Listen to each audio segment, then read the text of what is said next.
It was a humid August night in 2025, and I, Lena Carter, had just moved to Point Pleasant, West Virginia, chasing a freelance gig documenting local legends. The town was quiet, nestled along the Ohio River, but it carried a weight, an unspoken tension tied to the Mothman, a creature said to haunt these parts since the 1960s. Old-timers whispered about its glowing red eyes and the bridge collapse it supposedly foretold. I figured it was just small-town lore, perfect for a spooky video series. Armed with my camera and a recorder, I set out to debunk it.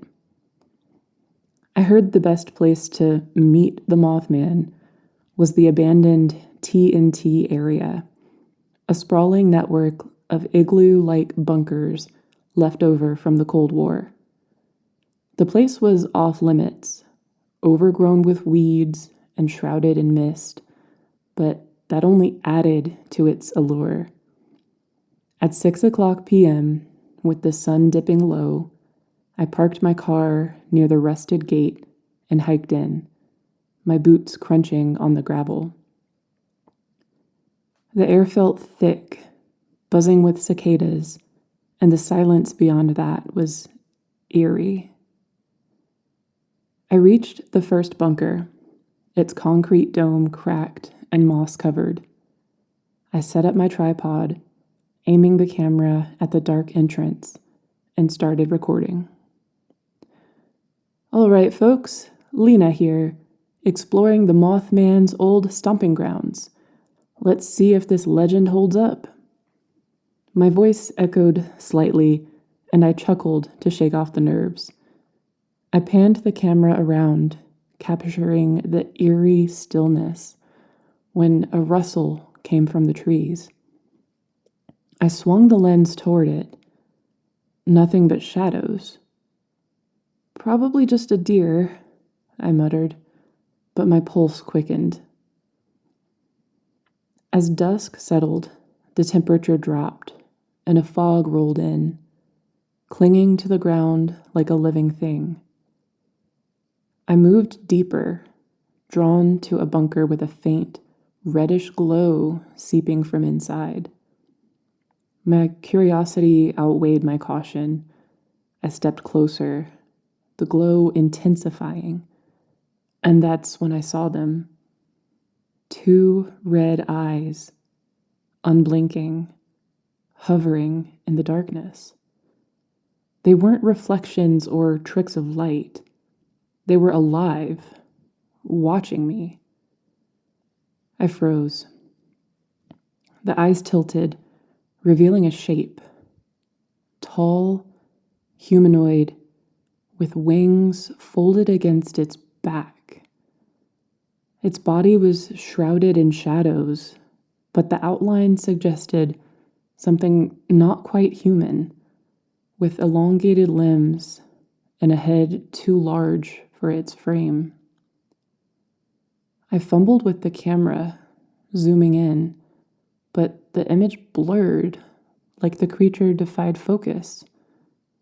A low, guttural hum vibrated through the air, and my recorder picked it up, distorting it into a screech that made my ears ache. "Show yourself," I shouted, more out of fear than bravery. The eyes blinked, slowly, deliberately, and then the figure stepped forward. It was massive, at least 7 feet tall, its wings unfurling with a sound like tearing fabric.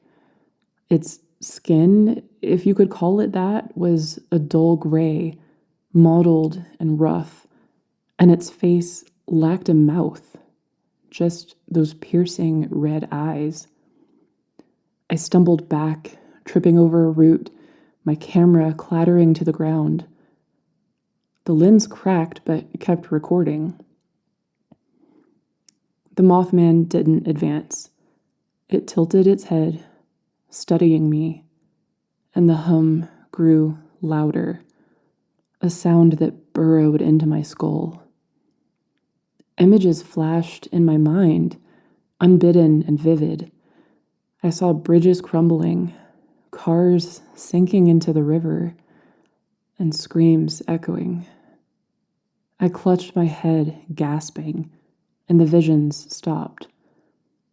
When I looked up, the creature was gone, the glow extinguished, leaving only the fog and my pounding heart.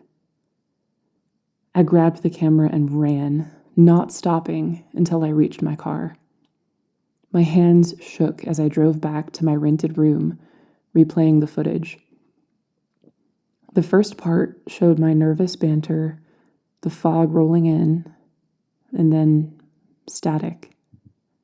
The red eyes appeared, but the frame distorted, stretching and warping around them. The audio captured the hum, rising to that unearthly screech, and my own panicked breathing.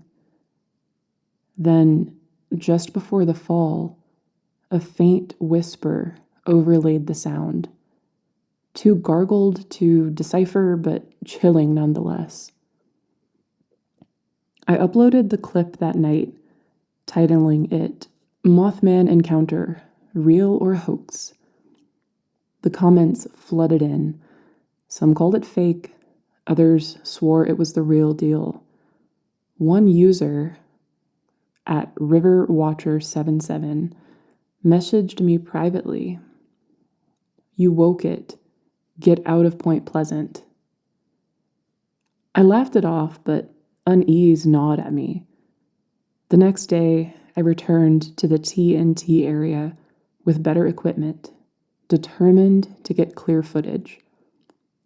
The fog was thicker, the air heavier, and as I approached the same bunker, the red glow returned. This time, the Mothman emerged fully, its wings casting a shadow that swallowed the light. It didn't hum, it spoke. The voice was inside my head, a dry rasp saying, "You shouldn't have come back." I dropped my new camera, backing away, but the ground beneath me trembled. The visions hit me again, stronger, showing a dam breaking, water rushing toward the town. I screamed, and the creature lunged, its claws grazing my arm before it vanished into the fog. Bleeding and terrified, I fled, abandoning my gear. Back in town, I bandaged my arm and checked the news.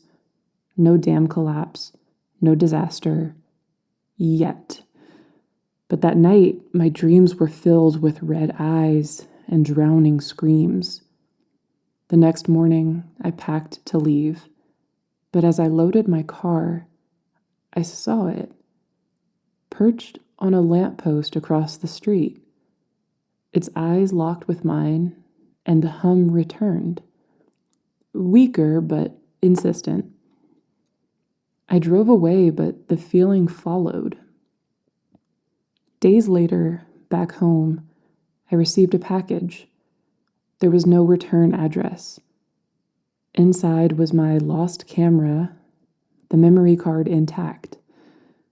The footage showed the second encounter, the Mothman's lunge, my scream, and then a final frame. Its face close to the lens, eyes burning, whispering, "I'll find you." Since then, I've heard the hum at night, seen red glints in my peripheral vision. I don't know if it's following me or if I'm losing my mind. But last week, a news alert pinged on my phone. A small bridge in Point Pleasant collapsed, injuring 3. No one connects it to the Mothman except me. And I wonder if those visions were warnings I failed to heed or promises yet to come.